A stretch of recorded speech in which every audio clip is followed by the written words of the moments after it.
Mabuhay! Maligayang pagdating sa Condilabak Integrated School.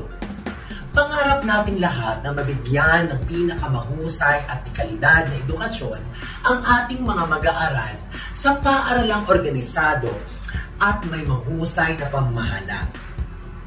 Sa nakalipas na taon, nasaksihan natin ang malaking pagbabago ng ating paaralan.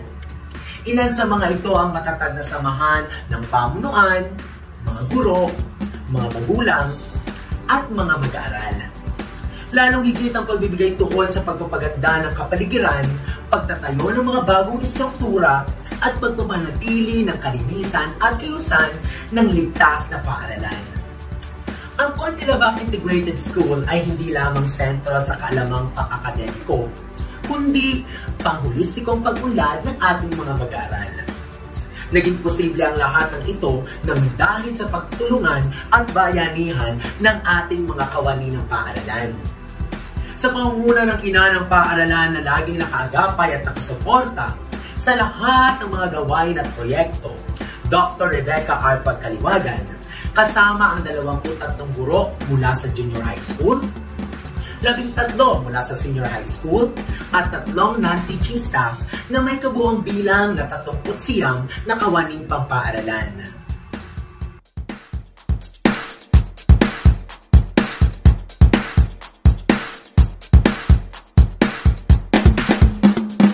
Tunay na kayo ang bayani ng ating paaralan. Para naman sa enrollment rate ng nakaraang taon, pumalo ang bilang ng mag-aaral sa junior high school ng higit 500 at higit 300 naman sa senior high school. Ngayong taong panuruan, bumaba ng 8% ang junior high school na may kabuang bilang na 507 at 21% sa senior high school na may kabuang bilang na 266. Ito ay dulot ng pagbubukas ng mga bagong paaralan sa mga kalapit na lugar. Narito naman ang performance indicator graph ng junior high school at senior high school noong nakaraang taon.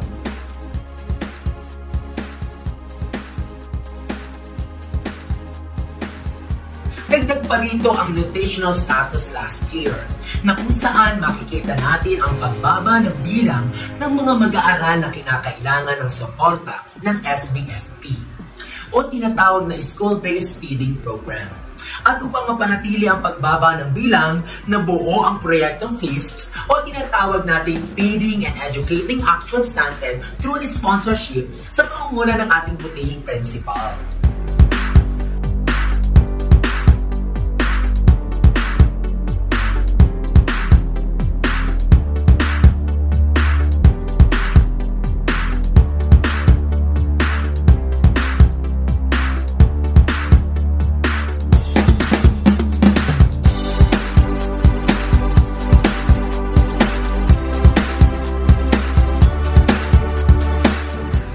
Tingnan naman natin ang teacher-student ratio ng ating paaralan.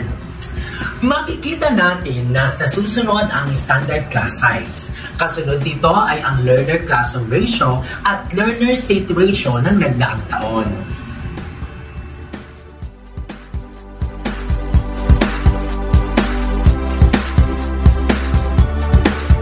Sunod ay tingnan naman natin ang literacy rate ng ating mga mag-aaral.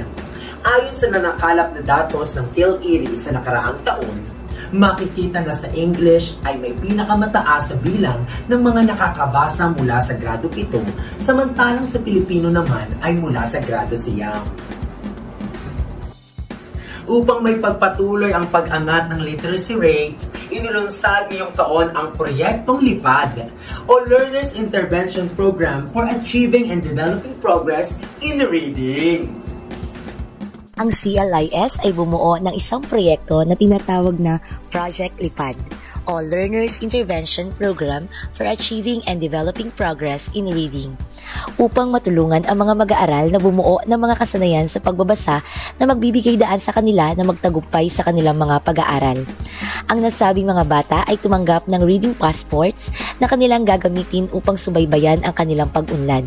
Sila ay tuturuan sa pagbabasa tuwing bakanteng oras ng kanilang kaklase na magsisilbing tutors o reading attendant.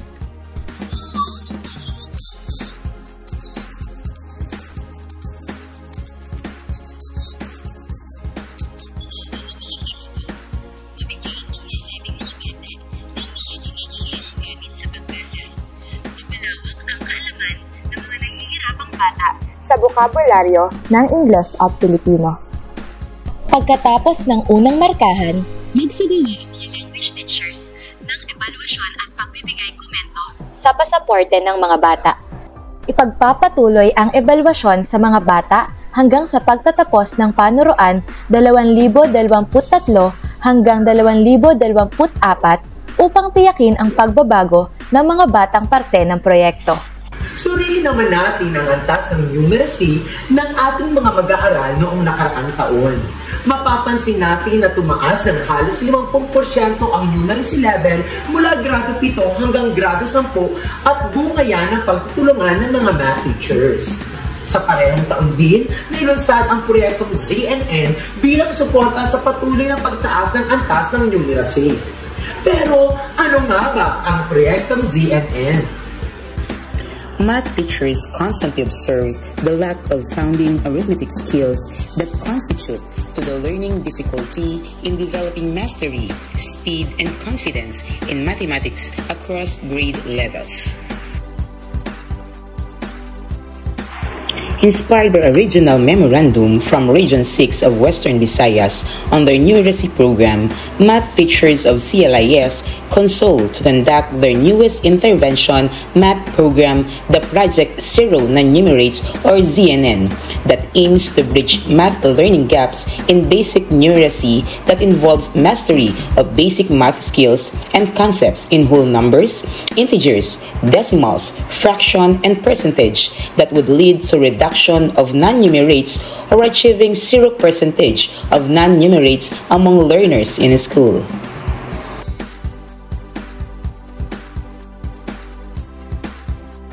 Ang iba pa sa mga proyekto na naipagpapatuloy magpasa hanggang ngayon ay ang Project Idly o tinatawag nating Involving Stakeholders in Developing Intensive Love in Gardening, na naglalayo na hikayatin ang mga miyembro ng paaralan upang mahalin, alagaan at bigyang importansya ang pagtatanim ng masustansyang gulay, prutas at iba pang green crops. Ito ay bilang pag-agapay na rin sa proyekto ng sangay ng lungsod ng Batangas na tinatawag na Gulayan sa Paaralan. Sa paglipas ng taon, patuloy ang mga ginagawang inobasyon ng mga guro. Ngayong taon, inulunsad ang Project Papel o tinatawag na Paperless Assessment Portal for Every Learner, kung saan gumawa ng mga guro ng isang portal o site upang likumin ang lahat ng mga quarterly assessment na binibigay sa mga mag-aaral through Google Forms. Ito ay naglalayo na mabawasan at makatipid sa paggamit ng papel at mabilisang malaman ang resulta ng Mean Percentage Score o MPS.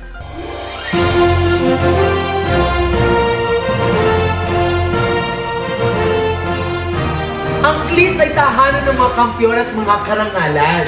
Sa nakalipas na taon at kasalukuyan, narito ang mga nakamit na parangal ng ating paaralan.